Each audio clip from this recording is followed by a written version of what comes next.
Sir இது என்ன நியாயமா? இல்லை கேட்குறேன் சார், இது என்ன நியாயமா? கம்பெனி நஷ்டத்தில் ஆனால் தொழிலாளர்கள் ஓவர் டைம் பண்ண சொல்லி நீங்கள் ரத்தத்தை உறிஞ்சிட, ஆனால் சம்பளம் அதே தான். ஆனால் கம்பெனி லாபத்தினால அப்போ சம்பளம் தான். எவ்வளோ வருஷம் ஆச்சு சார் இங்கே தொழிலாளி நிலைமை இப்படியே போயிட்டு இருக்க. அதனால நியாயமான ஒரு சம்பளம் கிடைக்கிற வரைக்கும் நாங்கள் எல்லாரும் ஸ்ட்ரைக் பண்ணலாம் முடிவு பண்ணிட்டோம் சார்.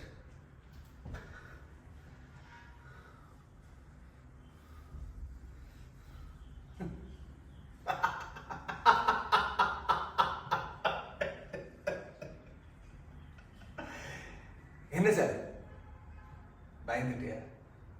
ஸ்ட்ரைக்னு சொல்றோம், அமைதியா இருக்க. காசு எவ்வளவு வேணும் கேட்டு டீல் பண்ண மாட்டேயோ? சரி நானே சொல்றேன், 5 லட்சம். எனக்கு 5 லட்சம் கொடுத்தா போதும், நான் இந்த டீலுக்கு ஓகே. பணம் எப்போ கைக்கு வருதோ அப்பவே இந்த ஸ்ட்ரைக் நான் பாடுறேன். ஓகேயா?